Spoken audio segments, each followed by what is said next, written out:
Hi and welcome to Terry Talks Movies. This time I already got a haul for you. Now most of it is dead cheap. It's $1 and $2 DVDs and Blu-rays. I think some of them were $3. And I've been out and about scrounging around. I found some really interesting oddities. I've also got one Australian movie about which most of you have never heard. It's from 1975. It's dead centre in the Ozploitation era, but it's only been released for the first time on DVD, and it's kind of interesting. But I'm going to leave that one for last because that's how this kind of medium works. I think I'll start with the DVDs and we'll work up to the Blu-rays and then we'll do the special stuff at the end. But this one's interesting because it's a double DVD from back in the day. Very bare bones. Who put this out? Destra Entertainment, it says, about which I know nothing. And there's two movies, one of which has a very big star in it. Actually, they both do. And one of which is a very forgotten comedy that I kind of like. It's this one, Loose Shoes and Mazes and Monsters.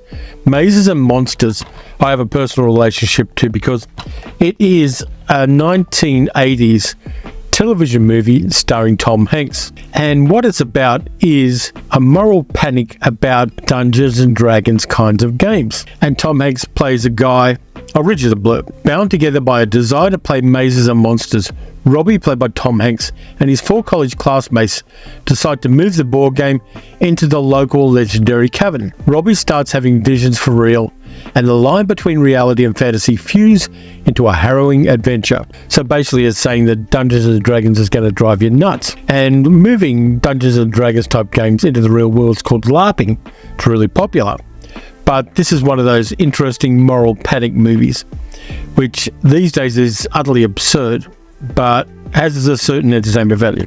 Loose Shoes is basically a comedy sketch thing, and the format is a whole bunch of different movie trailers for movies that don't exist. One of them is there's a prison drama starring Bill Murray. Doesn't look like that in the movie. That's from much later in his career. And it's basically, a whole bunch of gags tied together by being essentially fake movie trailers. Some of them are funny, some of them aren't, but it's kind of interesting.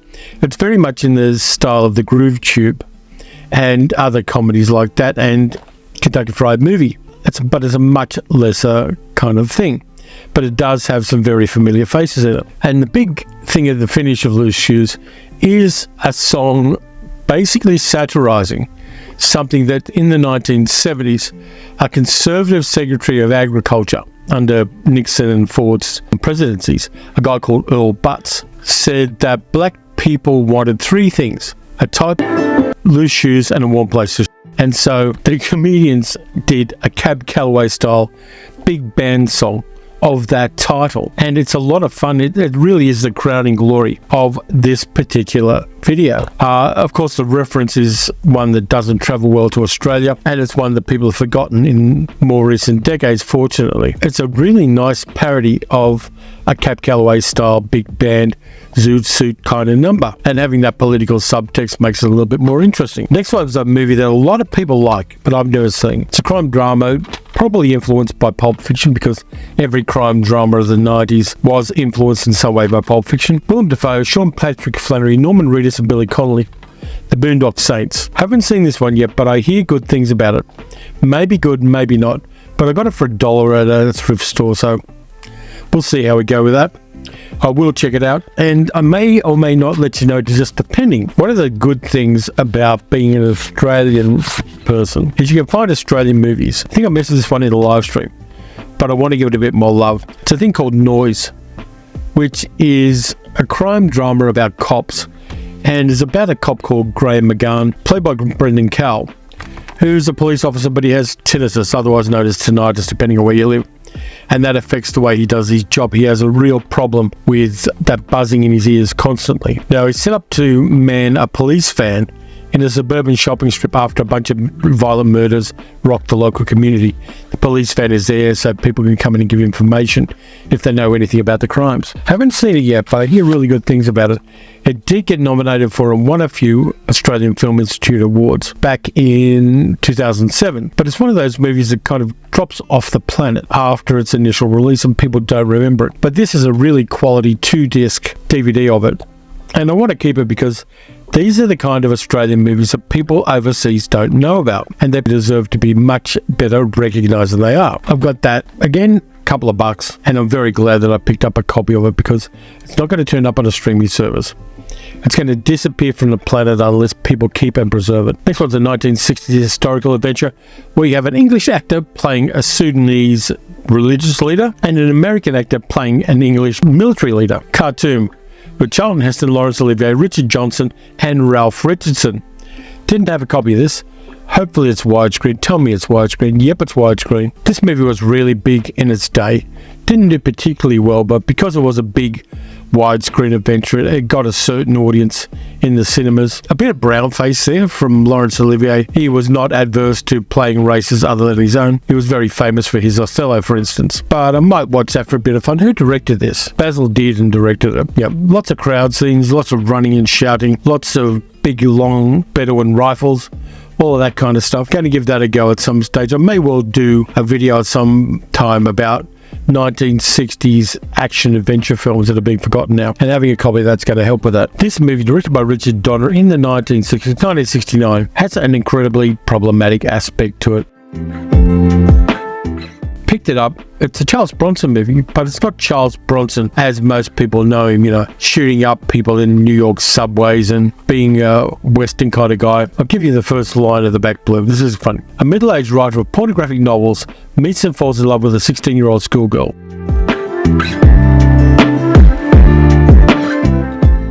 Charles Bronson and Susan George in Lola. She's almost 16, he's almost 40. That is creepy as hell. That is problematic as hell. I don't even know why I bought it. I may well watch it and I may have something to say about it at some stage. It's not the good Lola from the 1960s. The good Lola from the 1960s was a Jacques Demy film with Anouk Aimée in it, which is much better. Get that one, don't get this one. But I've got it. That then obliges me at some stage to watch it. This one was incredibly popular in the 1980s because the 1980s were what they were. Danny DeVito, Michael Douglas, Kathleen Turner, Romancing the Stone, directed by Robert Zemeckis. This had a big influence on Argyle, the recent action adventure that Matthew Vaughn did with Bryce Dallas Howard and Sam Rockwell. Of course, there was Jewel of the Nile as well, which was the sequel to Romancing the Stone. Again, you got the thing where female romance novelist goes on an adventure, meets a swashbuckling adventurer played by Michael Douglas, and interesting things happen with the stuntmen. Got that one, may well watch it. I'll try to find the sequel as well at some stage and put the two of them together and do a double feature of them and just see how they play. But I got that. Yep, $1, not a bad thing. As some of you know, I'm a big fan of musicals, and this one hit just before widescreen became a thing in cinema. It's in colour. It's based on a very, very successful musical by Jerome Kern and Oscar Hammerstein II, Showboat. Catherine Grayson, Ava Gardner, Howard Keel. Got problematic aspects. It's set in the South before the Civil War. It is 1.33 to 1 aspect ratio because it wasn't made widescreen. Directed by George Sidney. Yeah, I'm gonna watch that. I like the songs in it. It's got an interesting supporting cast too, with people like Agnes Moorehead in there, Margin Gower champion Joe E. Brown. Yeah, I will watch that at some stage. A little hard to find this one, but I did find a copy of it serendipitously while I was looking through the op shops. This one I was surprised I didn't have a copy of. I looked up my database while I was in the store where I got this for a couple of bucks. A lot of people will go for a 4K or go for a Blu-ray of this. I don't particularly see the need for me to do that. 2 discs, Fight Club, in a very kind of textured box. It's got a slipcase there. There's your inside case, and that folds out even more and even more, and the disc fell out. So there's all of it. There it is there. A little bit of a prestige and quite unwieldy box. Lots of supplemental material, behind the scenes, multiple angles, commentary, outtakes, deleted scenes, storyboards, publicity gallery, concept art, and more. If you're a David Fincher fan, you're going to want this, and I picked it up for $3. And getting any David Fincher movie for $3 is a good day. This one I got because I've got the sequel, but I don't have this. It's in a weird format because there it is, Bill and Ted's Excellent Adventure. I've got the other one, but I don't have this one. I think I've got the third one as well on Blu-ray. But the back cover's like that, for reasons I have no idea about. I don't know why they chose to put the back cover in that format, but they did. Who put this out? Take One, it says. Momentum Pictures. So it's an English one, obviously, you can tell that by the rating there. That's an English rating. You've got to have a bit of Bill and Ted in your life, and this one again was dead cheap, but it looks like somebody brought it from overseas, which is kind of odd because it was released here. That's all the DVDs. Getting on to the Blu-rays. Whoops, I just found another DVD. Bad Kung Fu movie. You gotta like that. The Shaolin Drunk Monkey, a Godfrey Ho movie. Godfrey Ho is a very bad director of this kind of film, and it's a little hard to find his stuff on disc. You can find a ton of them on YouTube, you can find a ton of them on torrents, but getting an actual physical copy of a Godfrey Ho movie here in Australia is a little bit rare. Really bad cover art. That is totally shit cover art. But it is what it is. Here's a quote from the movie. I can defeat you physically with or without a reason, but I can only defeat your mind with a reason. That makes no sense at all. Gotta give that one a go and have a bit of fun with it. Maybe I should do a video about bad wuxia movies. That might be a bit of fun. Let me know if you want to see that.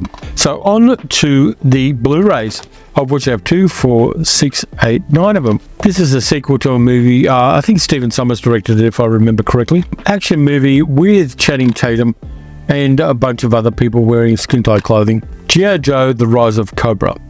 Don't have the first G.I. Joe movie, but I remember being mildly amused when I watched this, so I may well watch it again when I'm in the mood for meathead cinema. Pretty good copy of it too. There are special features on it, but I'm not going to ever watch them. Again, I'm going to have a bit of fun and watch that. Just enjoy the silliness and check out how rudimentary the CGI is. Next one, I heard this was kind of okay. Matthew McConaughey, Charlie Hunnam, Henry Golding, Michelle Dockery, Colin Farrell, and Hugh Grant. Guy Ritchie's The Gentleman. I know it's a Guy Ritchie crime drama, and I'm going to give a Guy Ritchie crime drama a go. His movies can be very hit and miss, but the ensemble looks good, and I might have a bit of fun with this one. There's a lot of gold chains and posing in this, and it's Hugh Grant again not playing his stuttering pretty boy image from the past, and Hugh Grant's career change has been quite interesting over the last decade. So I'm going to watch that, and I probably will at least get mildly amused by it. This one's based on a novel by Jonathan Lethem about a private detective with Tourette's syndrome. And you know how actors love to play somebody with a disability. It's got Edward Norton, Bruce Willis, Guga Mbatha-Raw, Alec Baldwin and Willem Dafoe. Motherless Brooklyn. I remember being kind of amused by this. It's a very different kind of 1950s private eye drama. I want to rewatch this because the first time around I was a little about it, but I knew there was something there that I wanted to kind of nail down in my head, and I got a copy of this for a couple of bucks, and I'm definitely going to watch that. Then I went to the posh suburbs where people are ditching their Blu-rays a lot because they all think that everything's going to be on streaming forever because they're not that bright in spite of being rich. And I picked these up for a couple of bucks each. Bourne Identity with Matt Damon, Bourne Supremacy with Matt Damon, and the Bourne Ultimatum with Matt Damon.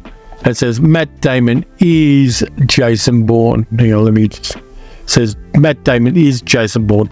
No, he's not. He's an actor playing it. Might watch those. There's a lot of shaky cam in these. Paul Greengrass directed them. Did he direct them all? No, that was co-directed by Tony Gilroy. Bourne Supremacy. Paul Greengrass did the other two. Yeah, I'm going to watch those and have a bit of fun with them. Bit of pew-pew, shaky cam, jumping through windows, all of that kind of stuff. This one I know nothing about, and the back blurb doesn't really help me. Jeremy Irons, Night Train to Lisbon. Melanie Laurent, Jack Houston, Bruno Gans from Wings of Desire, Lena Olin, Christopher Lee, and Charlotte Rampling. You're going to give that one a go just on the basis of having Christopher Lee and Charlotte Rampling in it. Don't know anything about it, but I'm going to watch it. Palate cleanser for when I'm watching lots of science fiction movies. This one's kind of interesting. It's a movie called A Lonely Place to Die with Melissa George, Sean Harris. It's about a bunch of people who go on a mountaineering expedition to the Scottish Highlands. And they find a young girl who has been chained up in a cave. She's obviously been kidnapped and being held for ransom. So they free her and they're running away from the people who captured her. I hear this is a very good action film, which went under the radar for everybody. Melissa George was really good in another movie called Triangle, which is a time-looping science fiction thing I've talked about on the channel. Really good actress, and she didn't get a lot of gigs. I don't know whether she's doing much these days, but in the 2000s, she was definitely producing good quality characters in a whole bunch of different smaller films. That one I'm putting to the top of my list to watch because I'm intrigued by the premise. Last one's done by the Daniels, the guys who did Everything Everywhere All at Once. It's their previous movie, and the cover of this is totally shit, but it is Swiss Army Man with Paul Dano and Daniel Radcliffe. Daniel Radcliffe playing a dead guy, Paul Dano playing a guy trapped on an island. I've seen a lot of the trailers and the bits from this, but I haven't really got in my head what it actually is all about, but I'm going to watch it and I hope I'll enjoy it. I think I will. It's a single disc put out by Madman Entertainment here in Australia on Blu-ray.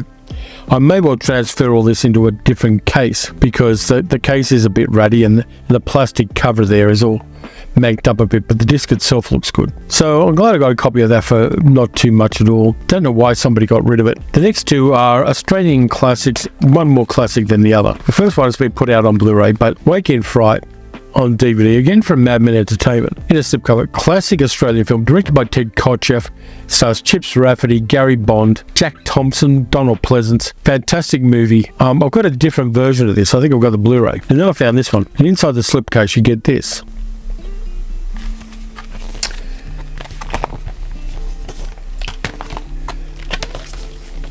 There's the inside. There's the back side of it. The ultimate Australian Christmas movie. And there's a booklet about it as well, with a lot of information in it.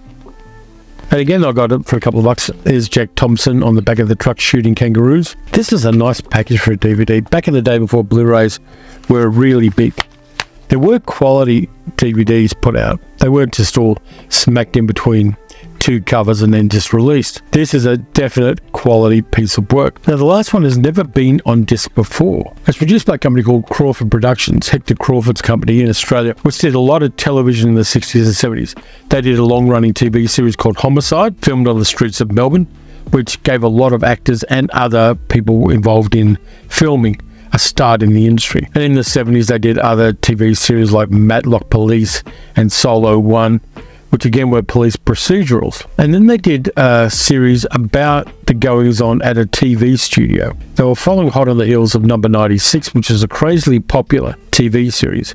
And they came up with a TV series called The Box, which had a whole bunch of stuff going for it.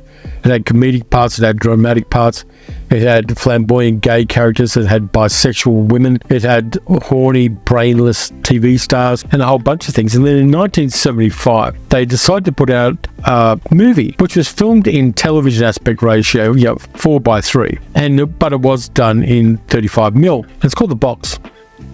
Now, few people remember this and few people know it, but Crawfords have put it out now on DVD. They're really odd in what they release on DVD.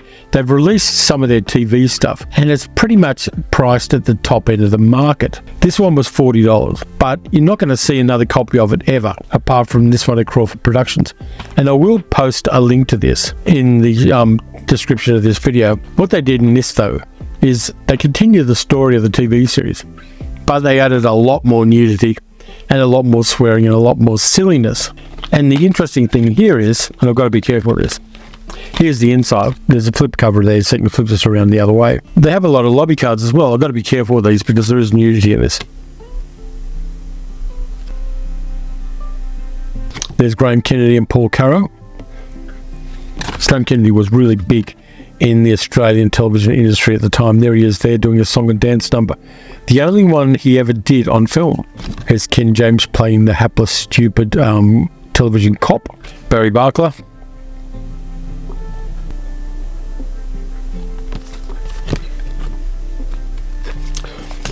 One of the interesting things about this is there's a commentary track by Andrew Mercado, which gives us the history of the whole thing and contextualizes it wonderfully. I actually sent Andrew a message on Twitter about this one because I was so impressed with the level of detail he gives to the commentary track for The Box. He tells us where people were, who they are. He has a lot of correspondence that he found about the making of this film. And he also compares and contrasts it with Number 96, on which he is also an expert. And the thing with Number 96 was it was made by gay men and really changed the way LGBTQIA plus people were seen in Australian television. They had the first sympathetic gay character in Number 96. This one was made by straight men but it also contains a gay character who's flamboyant and theatrical, and it plays very differently. Andrew, as a gay man, has some interesting insights into that. If you're into Ozploitation and you're a completist, you might want to pick this one up. I think it's a limited edition. Again, it's 1975. It is in 4:3 aspect ratio, but it's region free. You can play this on any DVD player, and you might want to pick up a copy of this, particularly if you're fascinated with Ozploitation. As I said, it's got a bit of nudity in it, which for me is not necessarily a negative thing, but it's also something I really appreciate having, because my Ozploitation and Australian film collection, there can never be too many discs in that and too many movies in that. I love supporting companies that are putting out the cinema of my country. So that's it for this time around. I've got a ton of stuff there, some of it more interesting than others, and some of it I'm picking up speculatively, so that I can see whether there's quality in the movie. And of course, that's part of the fun of it being so cheap. You can afford to take a chance, and you can hope to serendipitously discover something really cool. And I'm very happy overall with the stuff I've picked up here. So thanks a lot for watching. If you enjoyed the video, please like, subscribe, hit the notification bell. Take a look at some of the movie playlists I've done. You can also support the channel by donating at the YouTube channel page. You can also become a patron at patreon.com/TerryTalksMovies. Got some interesting stuff coming in the mail from Umbrella Entertainment, which I'm going to talk about later in the week. Until then, watch some good movies, watch some bad movies. Watch some movies you'd never heard about but you're kind of intrigued by. And I'll catch you next time.